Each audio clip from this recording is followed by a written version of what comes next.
কংগ্ৰেছ দলে আচলতে ৰাজনৈতিক সিদ্ধান্তবোৰ বহুত চিন্তা চৰ্চা কৰি লয়। ইয়াৰ সুদূৰ প্ৰসাৰী আমাৰ সিদ্ধান্তবিলাকে যাতে সমাজত নেতিবাচক দিশবোৰ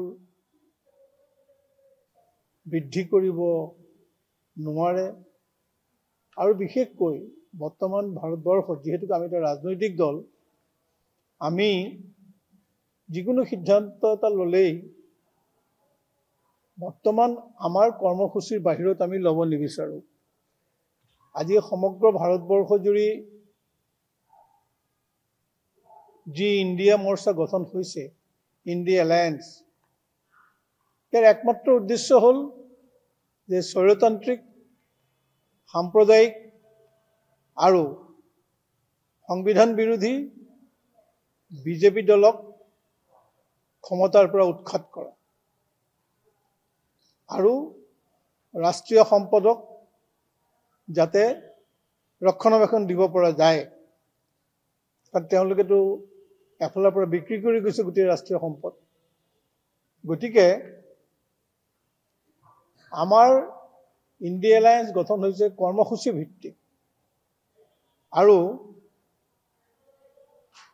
এই কৰ্মসূচী ৰূপায়ণ কৰিব যাওঁতে আমি যিখিনি প্ৰয়োজনীয় বুলি ভাবোঁ, যিখিনি কৰাৰ প্ৰয়োজন আছে বুলি ভাবোঁ, সেইখিনি আমি কৰিছোঁ।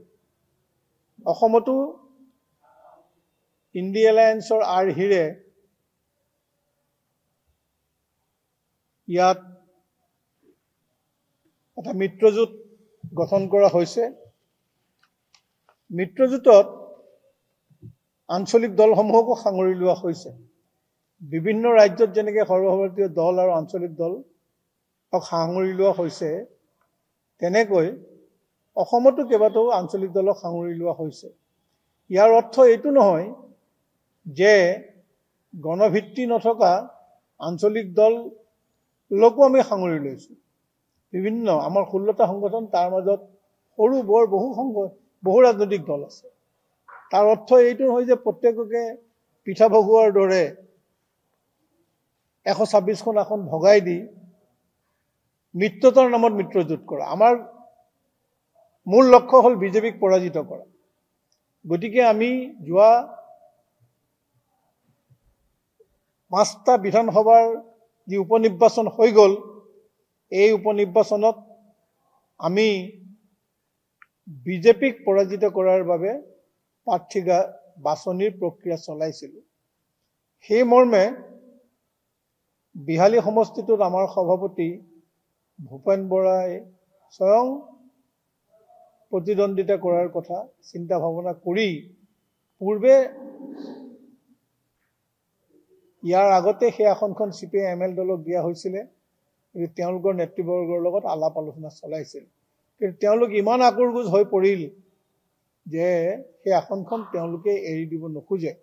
আৰু আমি দেখিলোঁ যে মিত্ৰতাৰ নামত কেৱল মিত্ৰতা কৰি বিজেপিক পোনছাতেই বিহালী সমষ্টিটো জয়ী কৰাই দিয়া হ'ব, যদিহে তাত আমি আসনখন পূৰ্বৰ CPI-ML দলক এৰি দিওঁ। গতিকে কংগ্ৰেছ দলে নানান আলোচনা বিলোচনা কৰি দলৰ মাজত সিদ্ধান্ত গ্ৰহণ কৰিলে যে কংগ্ৰেছে সেই আসনখন প্ৰতিদ্বন্দ্বিতা কৰিব। আৰু সেই মৰ্মে তাৰ পূৰ্বতে আমি যিমান ভোট পাইছিলোঁ তাৰ প্ৰায় দুগুণ ভোট পাবলৈ সক্ষম হ'লোঁ।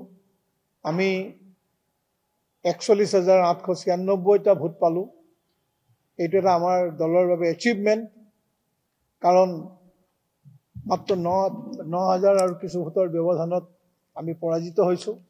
গতিকে ভৱিষ্যতে সেই আসনখনত আমি পূৰ্ণ প্ৰতিদ্বন্দ্বিতা দিয়াৰ বাবে দলীয় ভিত্তি তৈয়াৰ কৰিব পাৰিছোঁ। কাৰণ আমাৰ মূল উদ্দেশ্য হ'ল যে বিজেপিক পৰাজিত কৰা। কিন্তু এই প্ৰসংগটো লৈ আমাৰ যেতিয়া এলায়েন্স ভাঙি গ'ল, এতিয়া প্ৰত্যেকে প্ৰত্যেকৰ বিৰুদ্ধে ক'ব পৰা এটা পৰিৱেশ আহি পৰিছে। গতিকে অন্যান্য দলবিলাকেও আমাৰ কথা ক'ব। আমি কিন্তু অন্যান্য দলক এতিয়ালৈকে কোনো সমালোচনা কৰা নাই।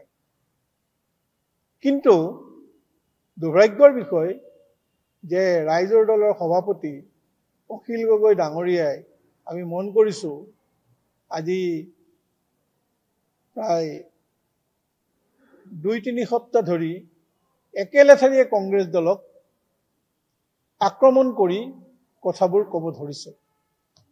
আমি কিন্তু বিহালী নিৰ্বাচনৰ পিছতেই আমাৰ দলৰ সভাপতিকে আদি কৰি কেইবাগৰাকীও নেতাই কৈছে যে আমি 2026ত বিৰোধী দলসমূহৰ ঐক্যমঞ্চ গঢ়ি তুলিম আৰু আমি বিজেপিৰ বিৰুদ্ধে ঐক্যবদ্ধভাৱে যুঁজ দিম। তাৰ পিছতো দেখা গৈছে যে কংগ্ৰেছ দল সম্পৰ্কত কংগ্ৰেছ নেতা সম্পৰ্কত অখিল গগৈয়ে যিহকে পায় তিহকে ক'বলৈ আৰম্ভ কৰিছে আৰু এনে পৰ্যায়ে পাইছেগৈ যে এটা অস্বস্তিকৰ পৰিৱেশৰ সৃষ্টি কৰি পেলাইছে, যিটো প্ৰতিটো কথাৰ এটা সীমা থাকে আৰু অখিল গগৈয়ে এই সীমা চেৰাই গৈছে। গতিকে আজি আমি কেইটামান কথা অখিল গগৈক উদ্দেশ্য কৰি ক'ব খুজিছোঁ আৰু আমি লিখিতভাৱে সেই কথাখিনি দাঙি ধৰিব বিচাৰিছোঁ যে আমি অখিল গগৈক ক'ব খুজিছোঁ যে তেখেতে শিৱসাগৰ বিধানসভা আসনখনত কংগ্ৰেছৰ সমৰ্থন নহ'লে 2026ত জিকিব পাৰিবনে? আমি কিন্তু ভাবোঁ যে আমাৰ সমৰ্থন নহ'লে তেওঁ তাত পৰাজিত হ'ব। তেখেতে যদি কংগ্ৰেছৰ সমৰ্থন বিচাৰিছে আৰু বিৰোধী ঐক্য বিচাৰিছে তেন্তে তেখেতে মিত্ৰতাৰ ধৰ্ম পালন কৰিবলৈ শিকক আৰু তেওঁৰ জিভাত লেকাম লগাওক। কাৰণ তেওঁ যিটো ভাষাৰে কংগ্ৰেছ সম্পৰ্কত দল আৰু নেতা সম্পৰ্কত যি ভাষা প্ৰয়োগ কৰিছে সেই ভাষা কোনো বন্ধুত্বপূৰ্ণ ভাষা নহয়। গতিকে তেখেতক আমি সোঁৱৰাই দিব খুজিছোঁ, তেখেতৰ সমালোচনা কৰাৰ অধিকাৰ আছে, কিন্তু গালি পৰাৰ অধিকাৰ তেওঁক আমি এতিয়াও দিয়া নাই, কাৰণ আমি মিত্ৰতাৰ সপক্ষে। যিকোনো খবৰৰ বাবে যোগাযোগ কৰক 7099017330 অথবা 7099017990